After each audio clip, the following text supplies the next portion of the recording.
Hello everyone, in this video we will be discussing about what is secant modulus in the universal testing setup.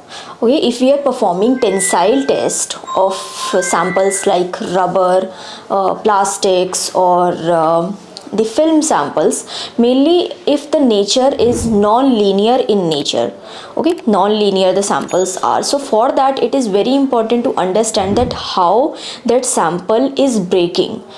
So how, at what point it is becoming elastic to non-elastic, and at the same time at any point I can check that what is the stress versus strain in the sample.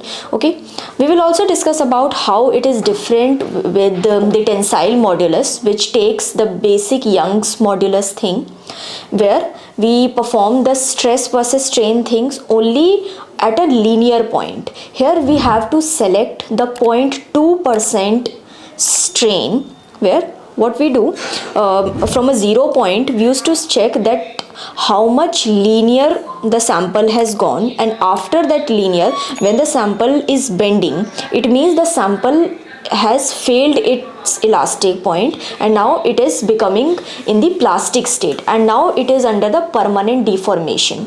We perform this kind of testing.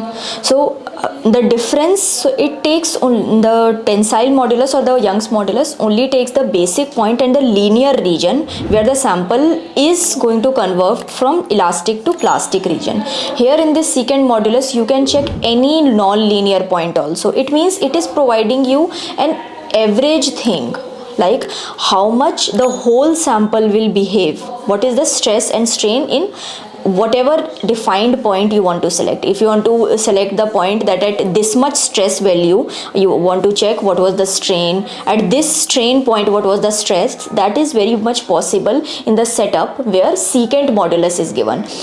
If I talk about standard, so we comply ISO standard. Here there is a standard known as 527. Specifically for the vulcanized rubber there is a standard ASTM D412. In that, secant modulus is very well defined, and it is told that secant modulus is much more fine to perform the test and analyze the nature of the sample when it is showing you the result. Now how we check it and how Presto universal testing machine will be able to detect that thing, we will understand that. We will go to tensile section now. We have to feed some data like whatever the customer name is, the serial number, address you can enter, material, load limit we can set here. We have a facility to perform destructive or non-destructive testing. We will make a detailed video on this point also. For the time being I am setting let's say 14 kgs. Travel limit I have to set, that how long it will travel before the stopping. So this is a way to stop the machine. Speed limit we need to set. So for the time being I am setting 500 mm per minute. I am performing the test of rubber.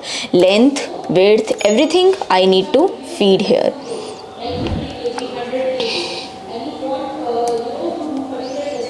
Thickness, and then we will start the testing.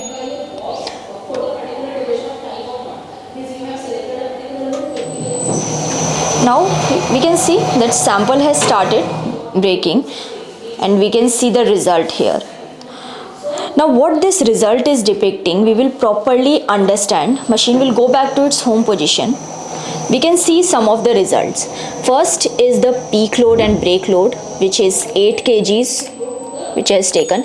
Elongation is shown, how much yield load is shown, and we will come to the point which we want to discuss here, this thing. You can see 2 points here. One is the tensile modulus and second is the secant modulus.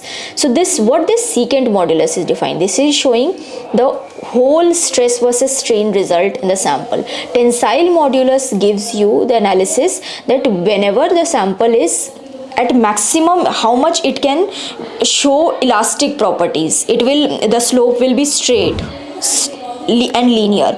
Okay, the moment it will bend, it will not be able to consider that point. Okay, this is the limitation of tensile modulus result, which secant modulus overcomes. So now we'll go to the graph. So for this kind of testing, you can see one is this load versus displacement graph, but here what we need is a stress versus strain graph, which is very much clearly depicted here. Okay, so you can see here, so it is not only taking the linear point, it is taking whatever point. See here it is going non-linear, from here everything is non-linear only, so the sample is not linear to whole point. So whatever rubber we have, if we have films, the nature is different. So at those non-linear point, if you want to see what was the stress and strain to analyze the sample deeply, this kind of result is very much important to detect. And a specific point, let's say this point I am choosing at this, you can see here it is showing that at 9.9 stress, what is the strain? So this stress, what this stress is including? The stress is including the force divided by the area of sample.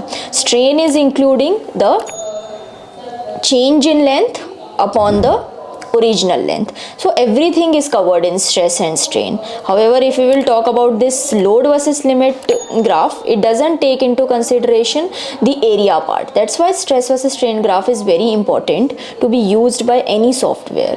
Okay, this I can see for this point, you can see everything is denoted here. This is showing the stress and this is showing the strain value at that point of time. Okay, this is how you can calculate the secant modulus and you can understand the full behavior of the sample. So by this you can, this is the way we wanted to tell you that what is the difference between the simple tensile or Young's modulus and secant modulus. For more such information you can contact Presto. Thank you.